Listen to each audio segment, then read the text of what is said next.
श्री स्वामी समर्थ. कर्क राशी 16 ते 30 जून पंधरवड्याचे राशी भविष्य.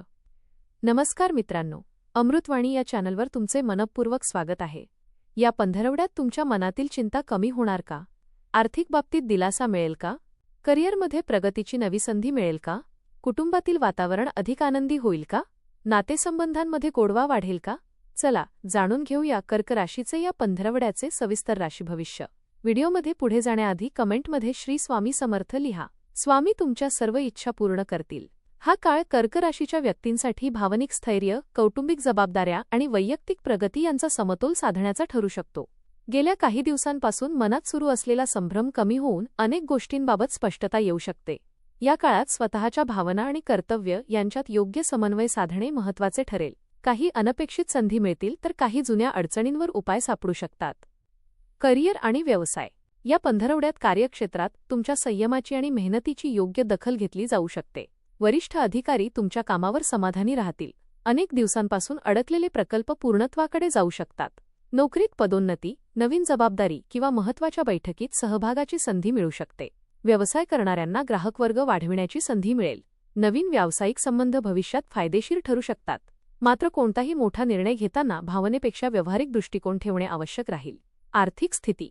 आर्थिक बाबतीत हा काळ हळूहळू सुधारणा घडवून आणणारा ठरेल. जुन्या आर्थिक व्यवहारामधून काही लाभ मिळू शकतो. थांबलेले पैसे परत मिळण्याची शक्यता आहे. घराशी संबंधित खर्च वाढू शकतात, परंतु त्याचबरोबर उत्पन्नाचे नवीन मार्गही तयार होऊ शकतात. गुंतवणुकीसाठी हा काळ विचारपूर्वक निर्णय घेण्याचा आहे. कोणालाही मोठी आर्थिक मदत करताना स्वतःची परिस्थिती लक्षात घ्या. बचतीवर भर दिल्यास मानसिक समाधान मिळेल. प्रेमसंबंध आणि वैवाहिक जीवन. नातेसंबंधांच्या दृष्टीने हा काळ सकारात्मक राहण्याची शक्यता आहे. जोडीदारासोबत भावनिक जवळीक वाढेल. मनातील भावना व्यक्त करण्याची योग्य संधी मिळेल. विवाहित व्यक्तींना जोडीदाराचे उत्तम सहकार्य मिळू शकते. प्रेमसंबंधात असणाऱ्यांना नात्याविषयी अधिक खात्री वाटू लागेल. काही व्यक्तींना विवाहासंबंधी चर्चा पुढे सरकताना दिसू शकते. परस्पर विश्वास आणि संयम यामुळे नातेसंबंध अधिक मजबूत होतील. कौटुंबिक जीवन. कुटुंब हेच या पंधरवड्यात तुमचे सर्वात मोठे बळ ठरू शकते. घरातील सदस्यांचे सहकार्य मिळेल.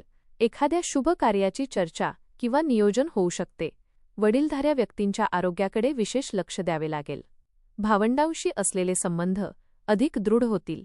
घरातील वातावरणात आनंद आणि उत्साह वाढेल. कुटुंबासोबत घालवलेला वेळ मानसिक समाधान देईल. आरोग्य. आरोग्याच्या बाबतीत विशेष निष्काळजीपणा टाळा. मानसिक ताण, चिंता आणि भावनिक थकवा यांचा परिणाम शरीरावर होऊ शकतो. झोपेची वेळ नियमित ठेवणे आवश्यक आहे. पचनसंस्थेशी संबंधित किरकोळ त्रास संभवतो. पाणी पुरेसे प्या आणि संतुलित आहार घ्या. नियमित चालणे, योग आणि ध्यान यांचा फायदा होईल. मानसिक शांतता टिकवून ठेवणे हेच उत्तम आरोग्याचे गुपित ठरेल. शिक्षण. विद्यार्थ्यांसाठी हा काळ प्रगतीचा राहू शकतो. अभ्यासात सातत्य ठेवल्यास अपेक्षित परिणाम मिळू शकतात. स्पर्धा परीक्षेची तयारी करणाऱ्यांना योग्य दिशा मिळेल.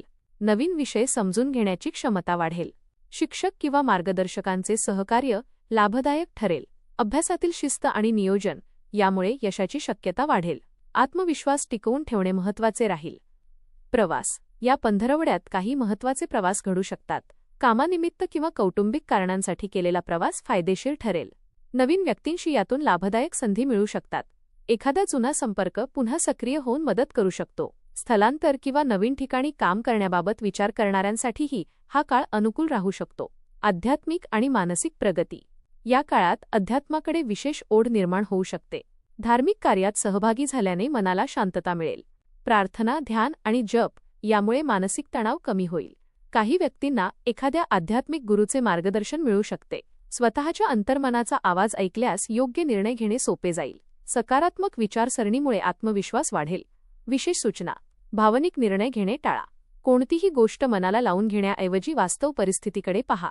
आर्थिक व्यवहारांमध्ये सावधगिरी बाळगा. इतरांच्या समस्यांमध्ये अति गुंतल्याने स्वतःचा वेळ आणि ऊर्जा वाया जाऊ शकते. उपाय. दररोज भगवान शिव आणि माता पार्वती यांचं स्मरण करा. ओम नमः शिवाय मंत्राचा जप करा. सोमवारी दूध किंवा तांदूळ दान करणे शुभ राहील. हा पंधरवडा कर्क राशीच्या व्यक्तींसाठी भावनिकदृष्ट्या परिपक्वता देणारा आणि जीवनात स्थैर्य निर्माण करणारा ठरू शकतो. करिअरमध्ये प्रगतीची चिन्हे दिसतील. आर्थिक बाबतीत सुधारणा होईल आणि नातेसंबंध अधिक दृढ बनतील.